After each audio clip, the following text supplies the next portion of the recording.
ভ্রমণপ্রিয় বাঙালিদের কাছে সমুদ্র মানে একটা আলাদাই ভালোবাসা। আর সেই সমুদ্র যদি আমাদের প্রিয় পুরীর সমুদ্র, তাহলে তো আনন্দটা আর কয়েক গুণ বেড়ে যায়। তার সঙ্গে যদি থাকে সুন্দর মনোরম পরিবেশে ট্রেনের জানলা দিয়ে দেখা প্রাকৃতিক অপরূপ দৃশ্য আর একটু কেনাকাটা, তাহলে তো ভ্রমণ যে কতটা আনন্দ হতে পারে সেটা যারা ভ্রমণ করতে ভালোবাসেন তারা নিশ্চয়ই বুঝতে পারবেন। তাই সকাল সকাল আমরা পৌঁছে গেলাম হাওড়া স্টেশনে।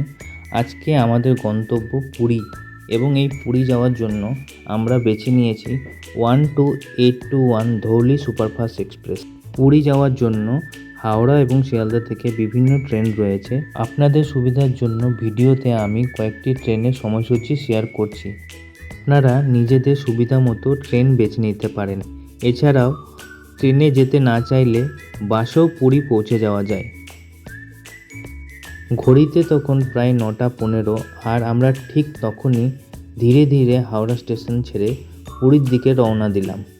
আগের থেকে টিকিট বুক করে না থাকার কারণে আমরা এসিতে টিকিট পাইনি, তাই এবার আমাদের চেয়ার কার করেই যেতে হবে।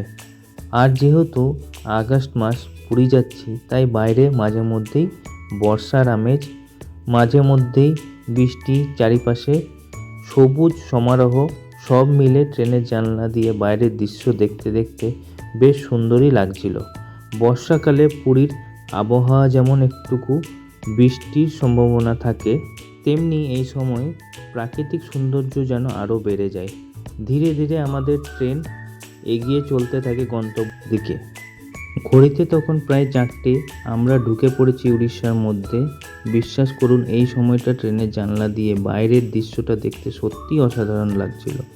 উড়িষ্যা ঢোকার মুখে বেশ কিছু পাহাড়ের দৃশ্য চোখে পড়ে।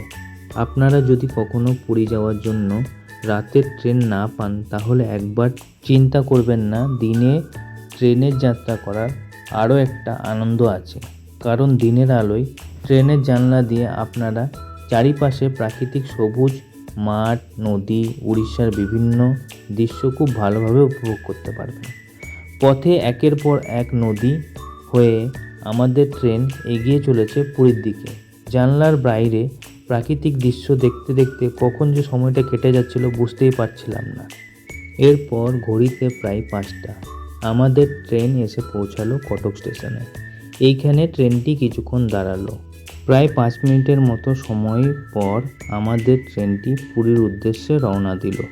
এরপর ধীরে ধীরে সন্ধ্যা নেমে এলো। অবশেষে দীর্ঘ যাত্রার পর আমরা পৌঁছে গেলাম গন্তব্যস্থল পুরী।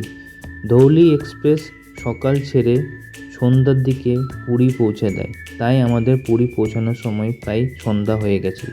এর থেকে কোনো হোটেল বুকিং করা ছিল না, তাই স্টেশনের বাইরে বেরিয়ে আশেপাশে কয়েকটি হোটেল দেখে অবশেষে পছন্দ মতো একটি হোটেল নিয়ে নিলাম। হোটেলে পৌঁছে লাগেজগুলো রেখে একটু ফ্রেশ হয়ে নিলাম। সোজা চলে গেলাম পুরীর সমুদ্র সৈকত উপভোগ করতে।